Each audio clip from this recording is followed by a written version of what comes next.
Olá, família! Sejam todos bem-vindos ao estudo diário das Escrituras. Ontem nós estávamos estudando aqui a sessão 41 de Doutrina e Convênio, falando sobre Edward Packer, que foi chamado como bispo ali, né? Não tinha um manual, ele foi o primeiro bispo, não tinha um bispo anterior para ele seguir.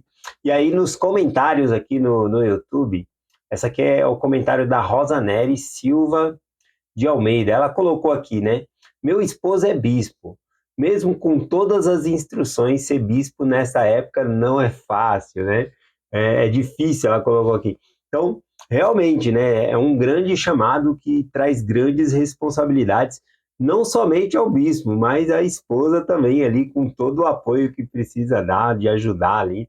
Então, parabéns, irmã, aí, né? E ao bispo aí também. Tem também nesse domingo que passou agora, o filho da irmã Rita foi chamado como bispo. Deixa eu pegar o nome dele aqui, é Ulisses Flávio Litério Júnior. Ele é da ala 4 Piracicaba, São Paulo, né? Na estaca Piracicaba Resende, né? Então, parabéns aí para a irmã, né, Rita, que o seu filho também, né, foi chamado como bispo e ela ficou muito feliz com o chamado dele, tá bom? Vou mandar um forte abraço aqui também para Eva Valverde, tá bom? Ela é da ala Paraíso, lá em Belo Horizonte. O seu filho jantou ontem aqui na minha ala, o Helder Fernandes, tá bom? Então o Helder Fernandes, ele jantou aqui. Eu estou mandando um forte abraço, porque ele comentou que a senhora acompanha o estudo do Vem e Segue aqui com a gente. Gratidão por acompanhar, tá bom? Então, um forte abraço aí para todos vocês. Vamos lá para o estudo de hoje. A gente vai estudar aqui Doutrina e Convênio, sessão 42. A sessão 42 aqui, ela é 92 versículos, tá bom? Vamos ver se a gente divide em 3 dias aí, mas mesmo assim eu vou selecionar os versículos por conta do tempo, tá bom? Senão não dá tempo de nós estudarmos tudo. Bom, essa revelação aqui, conforme descrito no cabeçalho aqui, foi uma revelação recebida por meio de Joseph Smith, e ela foi recebida em 2 dias diferentes, tá bom? Foi no dia 9 de fevereiro e no dia 23 de fevereiro também, né? O que aconteceu aqui? Eram perguntas que fizeram a Joseph Smith e ele buscou ao Senhor e aí veio essas respostas. Então a sessão ela está dividida, são 2 revelações diferentes, mas são várias perguntas que fizeram a Joseph Smith e vale até a pena a gente trazer algumas dessas perguntas para ver a resposta aqui do Senhor, tá bom? Então aqui na revelação é direta, né, a revelação aqui, não tem a pergunta. Então eu vou trazer a pergunta aqui. Ó, a primeira pergunta, a resposta vai estar aqui do versículo 1 ao versículo 10, mas a gente não vai ler todos os versículos aqui. A pergunta é: a igreja deve reunir-se em um lugar ou permanecer como um corpo separado? Né? Essa é a pergunta. Nós deveríamos se reunir em um só grupo, num só lugar, ou poderia permanecer em grupo separado? Bom, a revelação aqui, o versículo de 1 a 10, ele traz a revelação dizendo que eles deveriam se reunir em Ohio. Porém, seria mandado missionários também para fora, e onde eles passassem era para estabelecer a igreja naquele local, até que o Senhor falasse onde seria a Nova Jerusalém, para que eles pudessem se reunir, tá bom? Então, basicamente, está falando isso aqui do versículo 1 ao 10. Do versículo 1 ao 10, eu marquei o versículo 3 aqui, ó, que diz assim: Pois em verdade eu digo, como vos reuniste de acordo com o mandamento que vos dei, e estáis de acordo com o tocante a isso, ao invocardes o Pai em meu nome, assim recebereis. Bom, então na revelação anterior, foi pedido para que eles se unissem em oração para receber a resposta. Embora eles tivessem perguntado a Joseph Smith, né, foi pedido para que eles unissem em oração para que viesse a resposta. Então, em resposta vai vir essa revelação aqui. Isso se encontrava, ó, na seção 41, versículo 2 e o versículo 3 lá, que diz assim, ó: Eis que vos dou o mandamento de vos reunirdes para chegardes de acordo com a minha palavra, e pela oração da fé recebereis minha lei, para que saibais como governar a minha igreja e como ter todas as coisas em ordem perante mim. Então eles estavam perguntando, eles estavam se esforçando, né, na verdade, ali para viver a lei da consagração, mas faltava muitas informações, né, como viver aquela lei. E aí, então, a revelação na seção 41 diz que eles deveriam se reunir, debater o assunto e orar ao Senhor. Então, aqui, como eles oraram ao Senhor, na seção 42 aqui, está vindo essa resposta, tá bom? Vamos ler aqui o versículo 8. O versículo 8 diz assim: E partindo deste local, entrareis nas regiões do lado do oeste, e à medida que encontrardes pessoas que vos aceite, estabelecereis minha igreja em cada região. Então, aqui a pergunta, conforme falou, é que se a igreja deveria se reunir em um só lugar ou em vários, né? E aí ele falou, olha, os missionários que saírem e pregarem, e as pessoas que aceitarem deveriam se estabelecer na própria região, até vir a revelação para que eles pudessem se reunir, tá bom? E o versículo... eu vou passar para a próxima aqui, a pergunta. A próxima pergunta, a resposta é bem longa, vai do versículo 11, vai até o versículo 69, tá bom? Mas a gente não vai estudar tudo isso hoje. Eu separei um tópico, né, que vai falar da lei da consagração, tá bom? Que começa ali no versículo 30 em diante, falando da lei da consagração. Então, vou separar para amanhã, porque o assunto é amplo, né? Então, eu prefiro começar com ele, para não ficar com a parte pedaço só aqui. Mas a pergunta que fizeram, né, que a resposta é do versículo 11 até o versículo 69, diz assim, a pergunta é, qual é a lei que regulamenta a igreja na situação atual até a sua coligação? Então, também, né, a lei da consagração ali, que eles estavam vivendo, vivia de acordo com a situação que eles estavam vivendo, e eles queriam saber como adaptar, como eles poderiam fazer funcionar aquela revelação ali naquele tempo atual, que eles já queriam viver, tá bom? Então, as respostas vão vindo aqui, e vamos ver alguns versículos que eu selecionei aqui. O primeiro versículo que eu selecionei é o versículo 12. Versículo 12, falando sobre a pregação do evangelho, diz assim: E também os eldres, sacerdotes e mestres desta igreja ensinarão os princípios de meu evangelho que estão na Bíblia e no livro de Mórmon, o qual se acha a plenitude do evangelho. Então aqui a gente vê que os missionários deveriam usar tanto a Bíblia como o livro de Mórmon. E os líderes da igreja elders também usar tanto a Bíblia como o livro de Mórmon ali, né? Vejamos que aqui não cita, né, Doutrina e Convênio, Pérola de Valor, que ainda eles não tinham. Mas nessa revelação também fala, né, que eles receberiam a plenitude de outras escrituras. Bom, aqui então a gente consegue ver que na Igreja de Jesus Cristo dos Santos Últimos Dias nós usamos tanto a Bíblia como o livro de Mórmon. Ambos são importantes e a própria revelação aqui fala para usar os dois. Bom, vamos aqui para o versículo... ver o versículo 13, versículo 13, seção 42, versículo 13, diz assim: E observarão os convênios e as regras da igreja, e cumprir-se-ão estes serão os seus ensinamentos, conforme forem dignos, dirigidos pelo Espírito.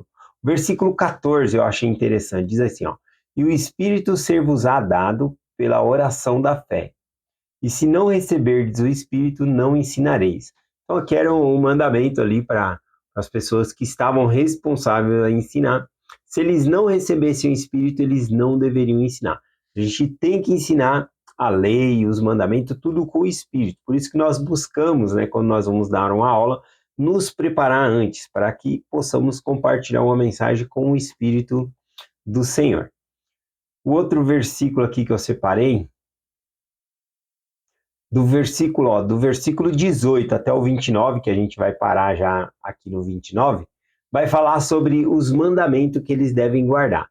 Entre eles, né, não cobiçar, né, não matar, não roubar. E aí eu separei alguns deles aqui que eu achei interessante. O versículo 23, por exemplo, diz: Aquele que olhar para uma mulher para a cobiçar, negará a fé e não terá o espírito, e se não se arrepender, será expulso.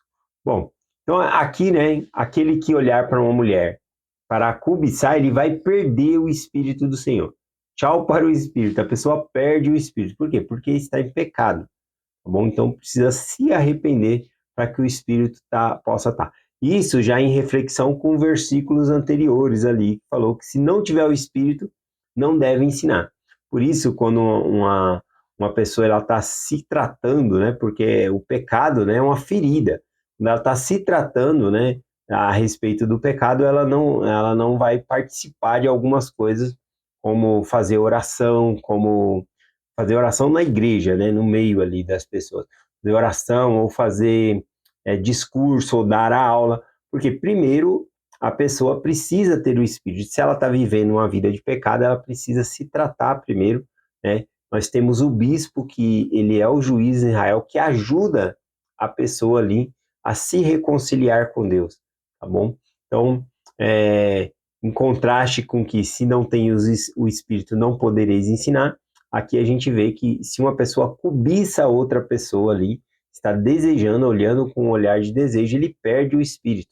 Então ele não consegue ensinar por meio do Espírito.